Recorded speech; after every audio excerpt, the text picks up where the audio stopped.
푸틴은 트란스니스트리아를 잃고 있습니다. 침공이나 전쟁 때문이 아니라 그 지역을 유지한 체제가 무너지고 있기 때문입니다. 수년간 모스크바는 연료, 에너지, 물류로 몰도바를 압박하며 통제했습니다. 12월 15일 몰도바가 치시나우 국제공항 내 루코일 연료 터미널을 점거하며 그 통제력이 약해졌습니다. 이 터미널은 러시아가 통제하며 몰도바 교통과 에너지를 공급했습니다. 몰도바 총리 알렉산드루 몬타노는 국가안보를 위한 조치라고 했지만 실제로는 모스크바가 트란스니스트리아의 공급망에서 제외됐습니다. 이후 더 극단적인 조치가 이어졌습니다. 1월 1일 자정 우크라이나와 몰도바가 트란스니스트리아 전면 봉쇄로 정책 변화를 분명히 했습니다. 이제 이곳이 세계에서 주목받는 지정학적 지역으로 부상한 이유를 살펴보겠습니다. 2025년 초 푸틴의 무리한 행동으로 이 지역은 크렘린에 남은 충성심도 점점 잃고 있습니다. 이 순간이 중요합니다. 트란스니스트리아 붕괴는 러시아 포스트 소비에트 제국에 균열이 생긴다는 경고 신호입니다. 잠시 한 걸음 물러서서 트란스니스트리아를 살펴보고 모스크바가 왜 이 작은 땅에 집착해 왔는지 알아보겠습니다. 여기가 바로 트란스니스트리아입니다. 이곳은 드니에스트르 강을 따라 몰도바와 우크라이나 사이에 있는 좁은 땅으로 길이 약 200km, 폭은 최대 30km입니다. 지도로는 작아 보이지만 이곳은 오랜 시간 중요한 의미를 지녀왔습니다. 이곳엔 약 35만 명이 거주하며 대부분 러시아어를 쓰거나 소련 체제에 익숙한 사람들입니다. 수도 티라스폴은 시간이 멈춘 듯한 분위기입니다. 공공광장엔 여전히 레닌 동상이 있고 정부 건물엔 붉은 별과 낫, 망치 문양이 있습니다. 도시를 걷다 보면 현대 유럽보다 소련 시절 박물관에 온 느낌이 듭니다. 모스크바의 이 지역은 단순한 영토가 아니었습니다. 러시아가 공식 합병 없이도 유럽 깊숙이 영향력을 발휘할 수 있음을 보여줬습니다. 국기를 개양하거나 국경을 변경하지 않고 조용히 통제했지만 수년간 유지된 환상은 이제 무너지고 있습니다. 통제는 처음부터 시작됐습니다. 트란스니스트리아는 소련 몰도바의 일부였다가 혼란 중에 생겼습니다. 1991년 소련 붕괴 후 몰도바는 독립을 선언했고 드네스트르 강 동쪽 주민들은 그 순간을 두려워했습니다. 그들의 일자리는 소련 공장과 연결됐고 학교에선 러시아어로 수업을 받았으며 정체성은 사라진 체제에 의해 형성됐습니다. 독립은 그들에게 자유처럼 느껴지지 않았습니다. 오히려 상실처럼 느껴졌습니다. 그 두려움은 매우 개인적인 것이었고 사람들은 자신의 언어, 생계, 그리고 사회에서의 위치를 잃을까봐 걱정했습니다. 많은 사람들은 새로운 몰도바 국가에 소외될까 두려워했고 그 두려움이 저항과 전쟁으로 이어졌습니다. 몰도바가 소련 체제 일부로 남으려 했고 1992 연행 긴장이 결국 충돌로 이어졌습니다. 몰도바군은 분리 독립을 원했던 트란스니스트리아의 분리주의자들과 충돌했습니다. 이 분쟁은 짧았지만 매우 폭력적이었습니다. 수백 명이 사망했고 수천 명이 집을 잃었습니다. 상황이 걷잡을 수 없이 악화될 위기에 처하자 러시아군이 개입했습니다. 그들은 침략자로 온 것이 아니라 평화유지군으로 도착했습니다. 러시아군의 주둔으로 전투는 멈췄지만 분쟁도 그대로 얼어붙었습니다. 그때부터 트란스니스트리아는 특이한 존재가 되었습니다. 명목상으로는 러시아의 일부가 아니었지만 실제로는 러시아처럼 기능했습니다. 이 지역은 얼어붙은 분쟁지대가 되어 모스크바에서 조용히 관리되었습니다. 오늘날에도 약 1500명의 러시아군이 그곳에 주둔하고 있으며 이는 러시아가 실제로 누가 힘을 쥐고 있는지 끊임없이 상기시켜줍니다. 트란스니스트리아와 같은 얼어붙은 분쟁은 러시아에게 매우 유용했습니다. 트란스니스트리아가 있는 한 러시아는 책임없이 영향력을 행사했습니다. 몰도바의 미래는 막혀 있었고 나토 가입과 유럽연합 통합도 불가능했습니다.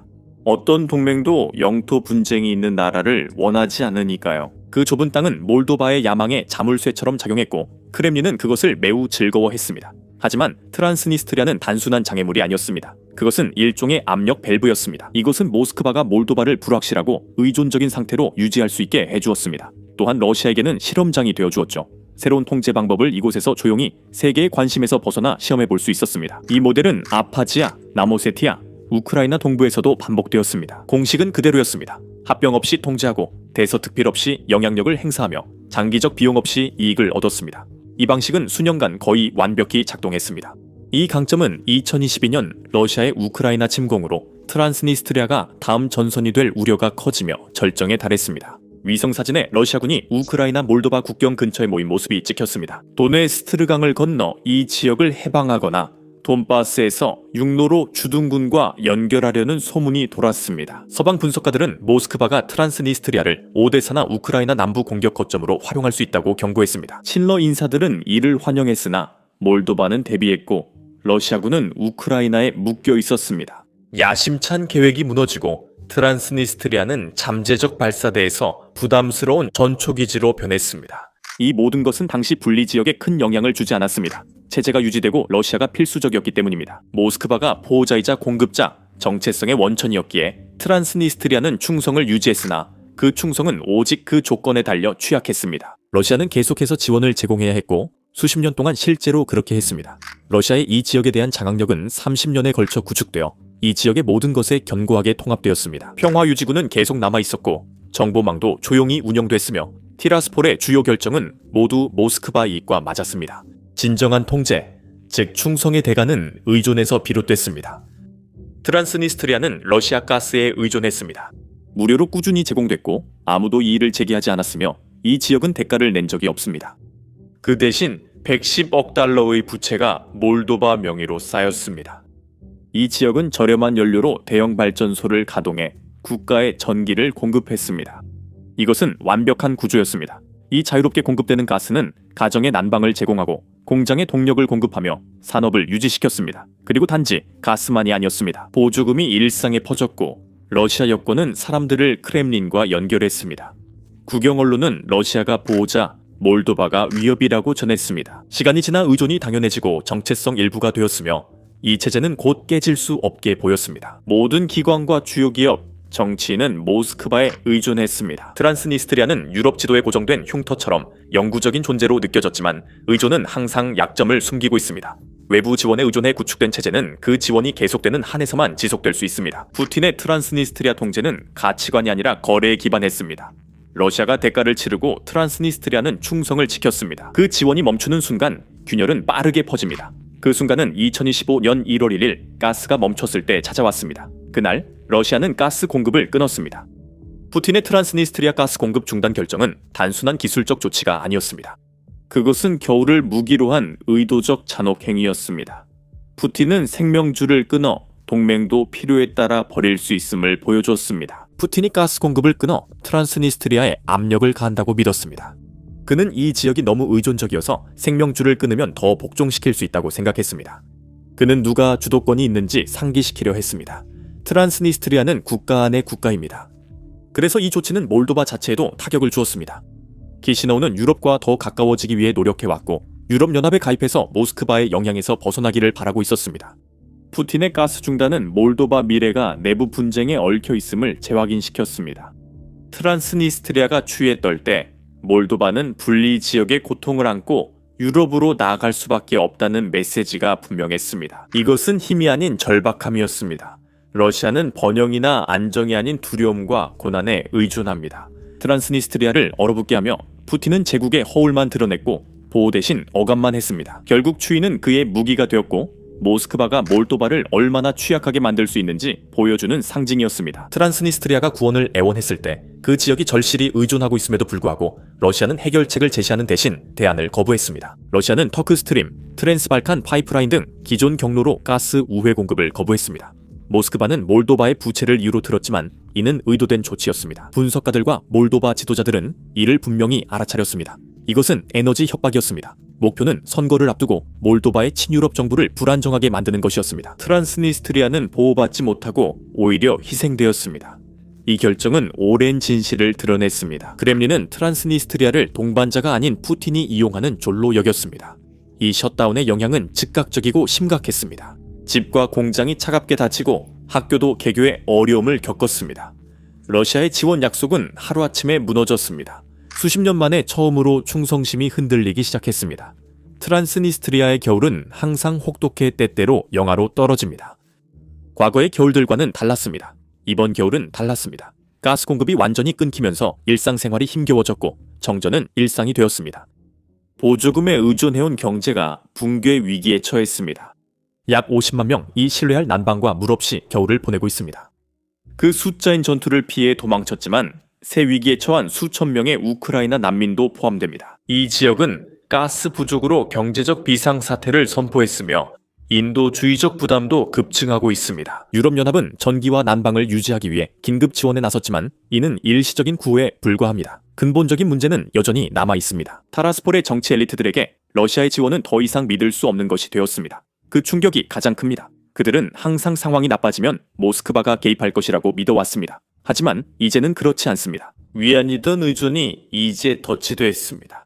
2026년 1월 1일 몰도바와 우크라이나가 트란스니스트리아에 전면 봉쇄를 가하면서 위기는 극적으로 고조되었습니다. 조율된 국경 통제로 모든 통행로가 폐쇄되었고 엄격한 세관 검사가 시행되었으며 물자와 사람들이 엄격한 보안 규정을 충족하지 않는 한 영공, 철도, 도로 접근이 차단되었습니다. 이로 인해 이 지역은 허술한 회색지대에서 철저히 봉쇄된 소규모 영토로 변했고 러시아 1,500명 병력과 분리주의 경제 비공식 공급망이 끊겼습니다. 이제 연료, 장비, 기본 보급품까지 자유롭게 들어올 수 없게 됐습니다. 몰도바는 러시아 영향력 해체를 위한 안보 조치로 우크라이나는 450km 국경을 빈틈없이 관리했습니다. 이 봉쇄는 모스크바의 취약성을 드러냈습니다. 공개적인 충돌 위험 없이 전초기지에 보급을 할 수 없게 된 러시아는 그저 의미 없는 항의만 할 수 있었습니다. 트란스니스트리아 주민들에게는 이 고립으로 겨울 고난이 심해졌고 생존이 크렘린보다 키시나우와 서방 지원에 더 의존하게 됐습니다. 이 위기는 물리적일 뿐 아니라 심리적이기도 합니다. 가스는 항상 보이지 않고 당연하게 여겨졌습니다. 가스가 갑자기 사라지면서 영원할 것 같던 환상이 산산이 부서졌습니다. 모스크바의 침묵이 어떤 위협보다 의미심장합니다. 30년간 피했던 어려운 질문이 침묵 속에서 떠오릅니다. 만약 러시아가 불을 켜지 않는다면 누가 그 역할을 할까요? 잠깐만요. 이 영상이 재미있으시다면 지금 지구상에서 가장 기묘하고 잘 알려지지 않은 지정학적 이야기 중 하나를 깊이 파헤쳐보세요. 구독 버튼 눌러주세요. 저는 느리게 무너지는 제국, 조용한 국경 압박, 역사가 빨라지는 순간들을 계속 다룰 예정이니 다음 이야기도 기대해주세요. 구독 버튼 누르고 알림 설정도 해주세요. 그리고 우리 함께 포스트 소련 지도가 다시 그려지는 모습을 지켜봅시다. 자, 다시 이야기로 돌아가겠습니다. 이제 모스크백에 훨씬 더 추운 시간이 다가오고 있었으니까요. 러시아 가스 중단으로 트란스니스트리아는 처음으로 모스크바 없이 살아가게 됐고 이로 몰도바와 우크라이나의 개입도 가능해졌습니다. 흥미롭게도 이 나라들이었습니다. 러시아는 트란스니스트리아에 몰도바와 우크라이나가 적이라고 수년간 설득했고 몰도바는 신속히 대응했습니다. 비상조치 덕분에 전기가 계속 공급됐고 집에는 난방이 들어왔으며 공급망도 유지됐습니다. 우크라이나는 이런 노력에 힘을 보태 모스크바를 완전히 우회하는 방식으로 에너지와 무역 경로를 재조정하는 데 도움을 줬습니다. 불가능하던 일이 실시간으로 일어나기 시작했습니다. 트란스니스트리아는 러시아 개입 없이도 운영됐습니다. 브뤼셀은 시장가로 가스를 살 수 있게 수백만 유로 긴급 자금을 승인했고 루마니아는 전력망 유지를 위해 전기 수출을 늘렸습니다. 트란스니스트리아 주민들은 처음으로 동쪽이 아닌 서쪽에서 지속적인 지원을 받았습니다. 유럽은 해결책을 제공했고 러시아는 변명만 내놓았습니다. 이 협력은 강력한 메시지를 전달했습니다. 몰도바는 이번 위기를 서방의 간섭이 아니라 러시아의 방치로 규정했습니다. 그 규정이 중요했습니다. 모스크바의 개입을 기대했던 이들은 이제 서쪽 이웃과 기관들이 그 역할을 하는 모습을 보았습니다. 그들의 보호자였던 러시아가 머뭇거리는 동안 우크라이나의 역할은 특히 중요해졌습니다. 우크라이나는 군대를 파견하거나 러시아군과 직접적으로 대치하지 않으면서 트란스니스트리아를 안정시키는 데 도움을 주었고 키이우는 몰도바의 주권을 보호하는 동시에 조용히 모스크바의 영향력을 약화시켰습니다. 수십 년간 지속된 이 지역의 의존 관계는 힘이 아니라 필요에 의해 변하기 시작했습니다. 이 변화는 에너지를 넘어 사람들이 권력에 대한 인식을 바꾸기 시작했습니다. 이처럼 모스크바 없이 위기를 관리할 수 있다면 러시아의 통제는 필수가 아니라는 의미였습니다. 이 깨달음이 점차 자신감을 키웠습니다. 몰도바는 협력이 혼란이 아닌 조정임을, 우크라이나는 러시아 권위를 우회할 수 있음을 보여주었습니다. 몇 달이 지나자 평범한 사람들도 적응했고 모스크바 대신 지역 네트워크와 기관, 국경을 넘는 협력에 의존했습니다. 오랫동안 생존이 이념보다 우선이었고 두려움으로 이 지역이 얼어붙었습니다. 이제는 필요에 의해 앞으로 나아가고 있습니다. 이 변화는 젊은 트란스니스트리아인들에게 특히 두드러졌고 그들은 부모보다 소련에 덜 집착했습니다. 그들은 안정적인 전기, 믿을 수 있는 일자리, 제대로 작동하는 서비스에 더 관심이 있었습니다. 러시아의 보호 약속은 학교 개설이나 사업 운영 등 일상적 필요에 비해 멀게 느껴졌습니다. 동시에 우크라이나 전쟁 난민들은 러시아 포격 이야기를 몰도베에 전했습니다. 그런 이야기들은 드니에스트르 강을 넘어 지역 주민들의 인식을 바꿔놓았고 모스크바의 힘이 주는 위험을 추상적인 것이 아니라 즉각적으로 느끼게 만들었습니다. 젊은이들은 민방위 자원봉사에 참여했고 소련 깃발을 내걸었던 시장과 마을들은 전쟁 반대 현수막으로 바꿨습니다. 여론도 이런 변화를 반영하기 시작했습니다. 타라스폴에서 실시된 독립 여론조사에서는 중립성에 대한 지지와 유럽연합과의 긴밀한 관계, 그리고 몰도바와의 평화로운 공존에 대한 지지가 증가하는 것으로 나타났습니다. 치시나우와의 경제 연결이 러시아 송금 감소보다 더 매력적으로 보였고, 무역 증가와 지역 기업들이 빈자리를 채웠습니다. 모스크바는 일상을 무시했고, 사람들은 이념이 아닌 실제 도움이 되어 서쪽으로 기울었습니다. 몰도바 전기가 불을 밝혔습니다. 유럽 시장은 현지 상품을 샀고, 우크라이나 물자는 학교와 병원에 도착했습니다. 그런 현실에서 서방 간섭 경고는 공허했고, 빈 난로와 어두운 아파트가 구호보다 더 크게 다가왔습니다. 강화된 조치들이 변화를 증폭시키고 전략적 전환점을 만들었습니다. 외부 연결이 차단되자 트란스니스트리아 지도부는 모스크바와 협력하지 못하고, 기업과 주민들은 필수품을 몰도바 경로로 조달하게 됐습니다. 이미 사기가 저하된 러시아군은 보급품이 점점 줄어들고 있어 키시나우의 감독하에 제한적인 인도주의 통로를 허용하는 등 조용한 양보를 할 수밖에 없는 상황입니다. 이것은 우연이 아닙니다. 몰도바와 우크라이나의 협력은 총성 없이 러시아 영향력을 약화시키는 것이며, 동결된 분쟁이 침공 아닌 고립으로 해결될 수 있음을 보여줍니다. 2026년 초 봉쇄가 심해지자 트란스니스트리아는 단순히 가스뿐만 아니라 자신을 만든 제국과의 생명줄도 잃고 있음이 드러납니다. 러시아 의존에서 벗어나려는 이러한 작은 움직임들이 더 큰 가능성의 문을 열었습니다. 재통합은 더 이상 추상적인 개념이 아니며 점점 더 현실적으로 느껴지기 시작했습니다. 몰도바가 모스크바 없이 위기를 관리하자 정치 지형이 변했습니다. 키시노우 지도자들은 이제 위협이나 무력 대신 일상생활을 더 편리하게 하는 제도로 재통합을 논의하기 시작했습니다. 무역 규정이 통일되고 인프라 계획이 재개됐으며 드니에스트르강 이동도 더 예측 가능해졌습니다. 강 양쪽 삶이 점점 더 연결된다는 느낌이 들었고, 2025년 말 몰도바는 지연된 협상을 더 이상 기다리지 않았습니다. 몰도바는 유럽과 미국의 지원으로 5위 형식 대신 실제 프로젝트 중심의 재통합 계획을 수립하기 시작했습니다. 도로와 다리는 드니에스트르 강을 연결하고, 새 고속도로는 트란스니스트리아를 지나 우크라이나와 루마니아를 연결할 예정입니다. 예산과 투자는 조용히 몰도바를 하나의 국가로 취급했습니다. 다시 한번 재통합은 더 이상 단순한 아이디어가 아니라 실제로 형태를 갖추기 시작했습니다. 우크라이나 대사 키시나우는 그 점을 분명히 했습니다.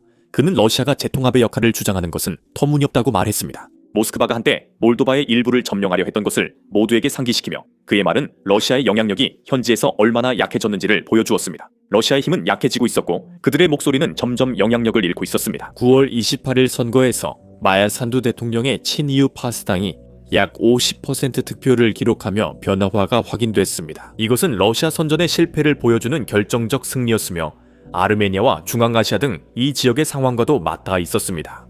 정부들도 모스크바를 떠나 유럽을 향했습니다. 몰도바에서는 정복이 아니라 끌림이 있었습니다. 러시아 영향력이 줄자 안정, 시장, 통합 여론이 강화됐고, 트란스니스트리아도 마찬가지였습니다. 메시지는 분명했습니다. 미래는 서쪽에서 만들어졌고, 모스크바는 주도권이 없었습니다. 2026년 1월 12일 마야 산두 대통령이 가상 국민투표에서 루마니아와의 통일에 찬성 입장을 밝혀 서방으로의 움직임이 큰 잠재력을 얻었습니다. 산두 대통령은 러시아 간섭에 대응해 몰도바 같은 작은 국가는 국제 압력 속에서 홀로 살아남기 어렵다고 주장했습니다. EU와 나토 회원국 루마니아와 통일하면 몰도바와 트란스니스트리아를 즉시 동맹에 편입시켜 수년간의 협상이나 분쟁을 우회할 수 있습니다. 산두 대통령은 2030년까지 유럽 연합 통합을 최우선 목표로 강조하고 있지만, 그녀의 발언은 금기를 깨뜨리며 몰도바가 모스크바의 영향에서 벗어나기 위해 모든 선택지를 고려하고 있다는 신호를 보냈습니다. 여론조사에 따르면 몰도바인 중 약 3분의 1만이 이를 지지하지만 이미 150만 명 이 루마니아 시민권을 보유하고 있어 이 아이디어는 공감을 얻고 있습니다. 지속적인 위협 속에서 말이죠. 푸틴에게 이것은 악몽과도 같습니다. 평화적 합병은 트란스니스트리아의 분리주의 지위를 없애고 푸틴의 전초기지를 나토 최전선으로 바꿀 수 있습니다. 총성 없이 가능합니다. 이 대담한 비전은 갑자기 생겨난 것이 아닙니다. 이는 모스크바의 실질적인 영향력이 점차 약화되고 있다는 점에 기반하고 있으며, 몰도바가 러시아의 에너지 지배에 맞서 단호한 조치를 취한 것이 그 대표적인 예입니다. 루크 오일 자산 압류는 큰 흐름과 일치합니다. 수십 년간 무료 가스는 트란스니스트리아에서 러시아 지배를 지원했습니다. 러시아 기업들이 몰도바 연료망을 장악했지만 공항 연료 단지는 가장 중요한 거점이었습니다. 제재로 취약성이 드러나자 몰도바는 신속히 대응했습니다. 임시관리 체제가 11월에 도입되었고, 곧이어 완전한 국유화가 이루어졌습니다. 각 단계는 충돌을 일으키지 않으면서 모스크바의 영향력을 줄였습니다. 에너지는 러시아의 조용한 무기였고 파이프라인과 공급망이 몰도바를 동쪽에 의존하게 했습니다. 가스 공급 중단으로 체제가 무너지고 루크 오일 합수가 균열을 키웠습니다. 키시나우가 에너지 공급원을 다양화하고 유럽과 더 밀접하게 협력하면서 트란스니스트리아는 그 영향을 받았습니다. 러시아가 사용할 수 있는 지렛대가 줄어들면서 의존도는 점차 사라졌고 실질적인 필요가 이 지역을 통합된 몰도바로 더 가깝게 이끌었습니다. 경제적 요인도 이러한 변화를 뒷받침했습니다. 2016년부터 트란스니스트리아 기업들이 유럽연합 몰도바 자유무역 네트워크에 접근했습니다. 오늘날 이 지역 수출의 거의 80%가 유럽 시장으로 향하고 있으며 이는 러시아와의 교역을 훨씬 앞지르고 있습니다. 이러한 현실이 수사보다 더 중요합니다. 이것은 키시노우의 무력 없이도 영향력을 주며 안정과 성장은 모스크바가 제공할 수 없는 강력한 유인책입니다. 티라스폴의 엘리트들은 이를 누구보다 잘 이해했습니다. 수년 동안 그들의 부와 영향력은 모스크바의 지원에 의존해왔습니다. 이제 그 지원이 신뢰할 수 없어 보이기 시작했습니다. 조용히 일부는 변화에 적응했습니다. 그들은 유럽연합 접근을 위해 몰도베 회사를 등록하고 러시아에 대한 충성을 보이면서도 서쪽으로 무역을 확장했습니다. 생존에는 단절이 아닌 균형이 필요했습니다. 우리가 보고 있는 것은 30년 만에 처음으로 트란스니스트리아의 미래가 모스크바가 아닌 다른 곳에서 결정되고 있다는 점입니다. 이 현실은 이제 드니스트라 강을 따라 이어진 이 좁은 땅을 훨씬 넘어 울려 퍼지며 러시아의 더 넓은 범위의 탈소련 전략의 취약성을 드러내고 있습니다. 예상대로 러시아는 변화를 즉시 알아차렸고 모스크바는 영향력 약화를 느끼며 강하게 반응했습니다. 관계자들은 경고를 외쳤고 국영 언론은 처벌을 약속했으며 대변인들은 심각한 결과에 대해 이야기했지만 그 위협에는 아무런 힘이 실려있지 않았습니다. 그 말들은 분노와 토라진 듯했지만 트란스니스트리아 사람들은 허세로 여겼고 러시아는 강력한 후원자가 아닌 소란스러운 존재로 보였습니다. 그 약점은 군대에서 가장 뚜렷하게 드러났습니다. 약 1,500명의 러시아 평화유지군, 이 트란스니스트리아에 고립되어 있었고 우크라이나 전쟁으로 인해 차단된 상태였습니다. 보급로가 차단되고 교대와 군수 지원이 불안정했습니다. 예비 부품과 연료는 러시아에서 어렵게 육로로 들어왔고 종종 몰도바의 묵인을 받았습니다. 소련제 전차는 녹슬고 무정이는 구식이었으며 병사들은 전투가 벌어지는 곳을 보며 자신들이 잊힌 전초기지에 있다는 느낌의 사기가 떨어졌습니다. 서방 분석가들은 우크라이나에서의 재배치와 사상자가 이들의 병력을 약화시켰으며 한때 자랑스러웠던 상징이 이제는 부담으로 전락했다고 말했습니다. 군대가 움직이지 못하자 모스크바는 선전과 혼란, 서방 개입, 재통합 위험을 경고했습니다. 하지만 트란스니스트리아 내부에서는 사람들은 거의 귀 기울이지 않았고 생존에만 집중했습니다. 공허한 위협은 공장을 다시 돌리지도 아파트에 난방을 제공하지도 사업을 유지하지도 못했습니다. 러시아는 전쟁과 제재로 인해 여력이 없었고 단호하게 행동할 수 있는 능력도 사라졌습니다. 외교도 무너졌습니다. 한때 러시아의 영향력을 보여주던 5+2 회담은 완전히 교착 상태에 빠졌고 모스크바의 중재자 역할도 사라졌습니다. 그리고 위협하려는 시도가 번번이 실패할 때마다 같은 사실만을 증명했습니다. 러시아는 여전히 말은 할 수 있었지만 더 이상 행동으로 옮길 수 없었습니다. 모스크바는 이에 대해 불평했습니다. 사람들은 적응하고 효과적인 지역 해결책을 만들어 실제 문제를 해결하는 몰도바를 찾았습니다. 실시간 대응 기관이 먼 후원자보다 중요해졌고 러시아의 위협 시도는 오히려 약함만 드러냈습니다. 오해하지 마세요. 소련식 관행에 대한 충성은 즉시 사라지지 않았고 대규모 시위나 러시아 거부도 없었습니다. 사람들은 조용히 삶을 재구성하며 실용성과 자기 보존으로 의존과 두려움을 대체했습니다. 시간이 흐르며 이런 변화가 대립보다 러시아 영향력을 더 약화시켰고 이로써 트란스니스트리아는 단순한 지역 이야기를 넘어서게 됐습니다. 주방, 교실, 작업장에서도 군인이나 송유관만큼 중요한 일이 일어납니다. 이 지역 사람들은 자신의 일상을 되찾으려 가장 힘든 일을 하고 있습니다. 모스크바가 분노하는 사이 이런 점진적 변화가 공개 갈등보다 크렘린궁의 더 큰 위협입니다. 러시아 영향력이 사라지는 뒤에는 더 어려운 질문이 있습니다. 긴장이 폭발하면 어떻게 될까요? 분석가들은 조용히 여러 가능성을 살펴봤지만 그들이 본 것은 힘이 아니라 모스크바의 선택지 부족이었습니다. 한 시나리오는 드니에스트르 강을 따라 충돌이 일어나는 상황을 상상합니다. 하지만 그 경우에도 결과는 제한적입니다. 몰도바 신속 대응 부대가 전투 확산 전 빠르게 제압할 수 있습니다. 또 다른 시나리오는 러시아가 우크라이나 남부를 거쳐 트란스니스트리아로 진격하는 것이지만 이 경로는 더 비현실적입니다. 우크라이나의 방어는 강화되어 있고 서방의 감시망은 어떤 움직임이 시작되기도 훨씬 전에 침투를 포착할 것입니다. 병력이 이동할 즈음이면 이미 계획이 드러나 중단될 가능성이 높습니다. 일부는 티라스폴 내부에서 크렘린이 지원하는 봉기가 잠시 일어날 수 있다고 제안하지만 오래 가지는 않을 것입니다. 몰도바는 이제 더 나은 정보력과 우크라이나와의 긴밀한 협조, 그리고 합동훈련을 통한 경험을 갖추고 있습니다. 내부에서 어떤 충격이 발생하더라도 그것이 확산되기 전에 고립되고 진압될 것입니다. 모든 시나리오는 러시아가 압박을 실제 통제로 바꾸지 못하며 같은 결말로 끝납니다. 그러나 러시아의 곧 후퇴를 모두가 믿지는 않습니다. 2025년 12월 우크라이나 정보당국은 트란스니스트리안의 이상 움직임을 감지해 경보를 발령했습니다. 보고서에는 예비군 소집, 무기 반출, 국경 침투 훈련 공작조가 언급되었습니다. 키예프 입장에서는 이것이 모스크바가 오데사 방향으로 새로운 압박선을 열려는 시도로 보였습니다. 이는 우크라이나의 방어선을 분산시키고 몰도백의 키시나우에서의 취약한 입지를 상기시키려는 움직임이었습니다. 이에 대한 반응은 신속하고 강경했습니다. 몰도바 국방장관은 이 주장들을 과장됐고 공포를 조장하려는 것이라며 전면 부인했습니다. 그는 병력 증강이나 공격 준비 조짐이 전혀 없다고 강조했습니다. 몰도백에는 그만큼 중요한 문제입니다. 이 나라는 유럽연합 가입을 향해 속도를 내고 있습니다. 러시아 긴장 고조 언급은 국민 신뢰를 흔들고 크렘린이 원하는 두려움과 분열을 유발할 수 있습니다. 현실은 더 복잡합니다. 트란스니스트리아의 러시아군은 소규모이고 보급로도 없어 공격 가능성은 낮지만 모스크바는 문제를 일으키는데 대규모 군대가 필요하지 않습니다. 소문을 퍼뜨리고 훈련과 파괴 공작 부대를 운영하며 이 지역을 불안정하게 유지함으로써 러시아는 우크라이나가 남쪽으로 자원을 돌리게 만들고 몰도바를 끊임없는 압박 속에 두는 것이 가능합니다. 동원에 대한 소문만으로도 긴장이 조성되기에 충분하며 그 긴장감만으로도 몰도바의 유럽 진출 속도를 늦출 수 있습니다. 결국 나타나는 것은 매우 불안정한 균형입니다. 러시아는 전면 공세는 어렵지만 혼란을 일으킬 힘은 있습니다. 유럽 이 구석에서 혼란은 단순한 소음이 아니라 모스크바의 시간을 벌어주고 이웃을 불안하게 하며 지역 전체를 긴장시킵니다. 그러나 진짜 중요한 점은 따로 있습니다. 충돌이 일어나도 전투는 지상에서만 벌어질 것입니다. 러시아 전투기들은 나토 연합 시스템과 마주치지 않으려 할 것입니다. 즉, 모든 충돌은 지상에서 일어나며 드론, 이동식 포병, 전자전이 승패를 결정합니다. 이 부분에 몰도바가 최근 몇 년간 투자했고 빠르게 현대화되었습니다. 2023년 N 국방비가 68% 증가했습니다. 유럽연합은 유럽평화기구를 통해 단거리 방공 요격기, 나토 표준훈련, 그리고 강력한 사이버 보호를 제공했습니다. 한 걸음 한 걸음씩 이 나라는 한때 취약하게 만들었던 격차를 메워왔습니다. 강 건너 트란스니스트리아는 전혀 다른 이야기를 들려줍니다. 트란스니스트리아 군대는 노후하고 장비도 구식이며 보급도 취약합니다. 충돌 시 이 불균형은 무시할 수 없습니다. 이 쇠퇴를 가장 잘 보여주는 예가 코바스나 탄약고입니다. 오랫동안 이곳은 모스크바의 지역 장악을 상징하는 강철과 폭약의 요새였습니다. 권력 과시를 위해 시작됐지만 지금은 의미가 달라졌습니다. 코바스네는 2만 톤 이상의 소련제 항공 탄약이 낡은 창고에 쌓여 있습니다.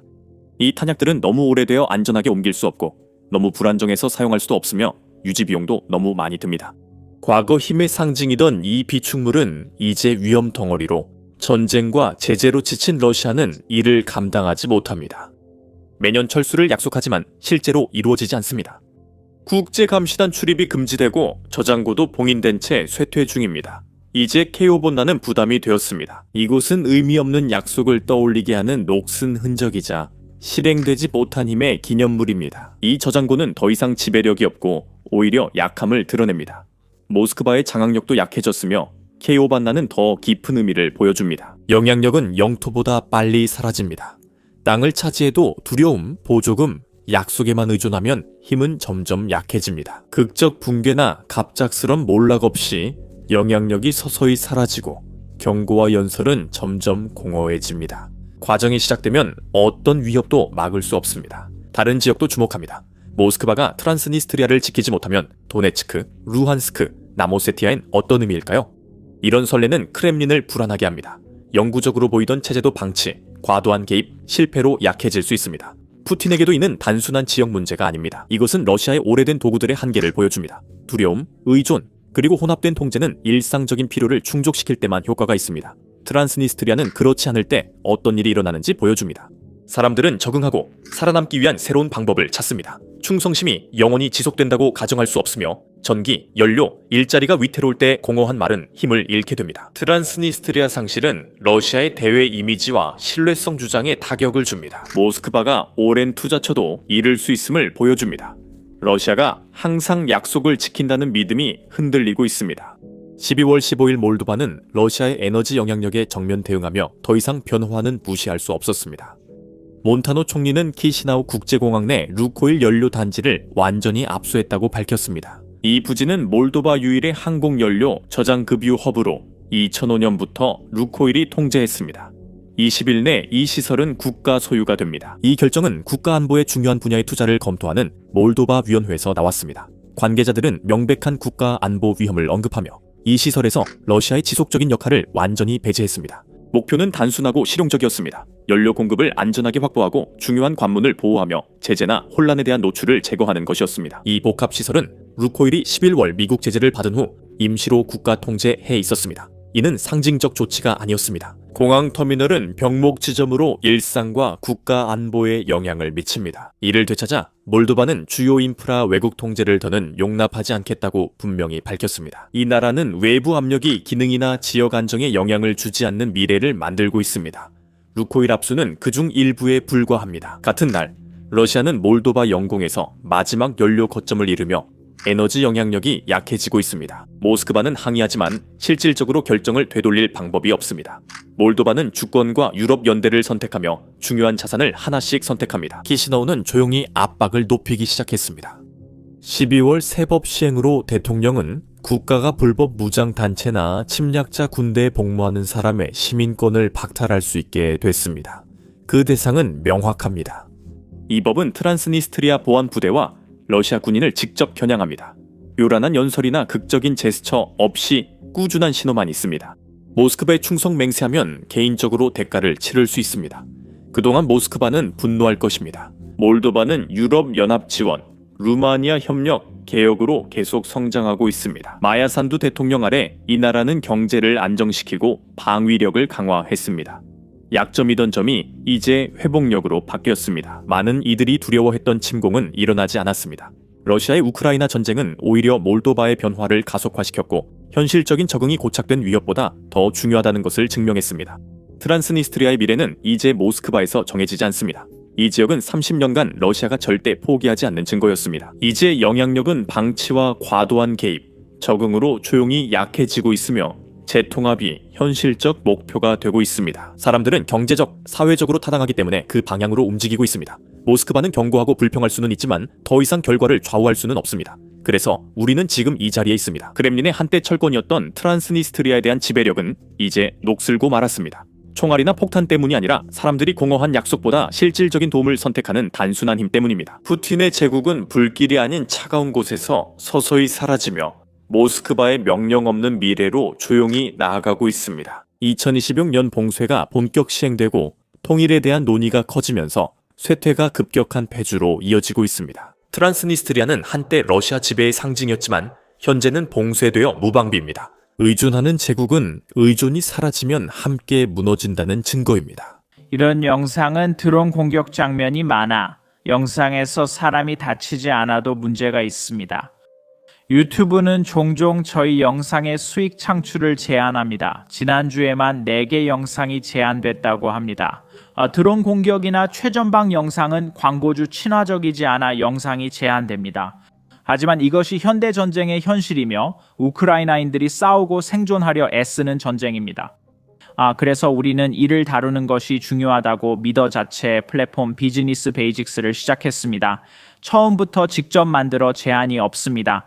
우리는 드론 공격 영상을 흐리게 처리할 필요도 없고 최전선 영상을 흐리게 처리할 필요도 없으며 러시아 공군 기지가 파괴되는 장면도 흐리게 처리할 필요가 없습니다. 게다가 우리는 사이트에 광고도 전혀 게재하지 않습니다. 그렇게 하면 광고주들이 우리가 다루는 내용에 불만이 있다고 해서 스스로를 검열할 필요가 없습니다. 우리는 광고로 사이트를 운영하지 않고 여러분의 후원으로 운영합니다. 이런 보도에 관심 있으신 분이라면 그리고 저희 영상을 검열 없이 보고 유튜브에는 올릴 수 없는 보너스 콘텐츠도 보고 싶으시다면 꼭 basicsinsider.com에 가입해 주세요. 설명란에 링크를 클릭하시거나 화면에 보이는 QR코드를 스캔하셔도 됩니다. 가입하시면 이미 업로드된 모든 콘텐츠와 앞으로 업로드될 모든 영상을 시청하실 수 있습니다. 여러분의 가입은 저희 채널과 취재에 큰 힘이 됩니다. 감사합니다. 저는 샘이고 다음 영상에서 뵙겠습니다.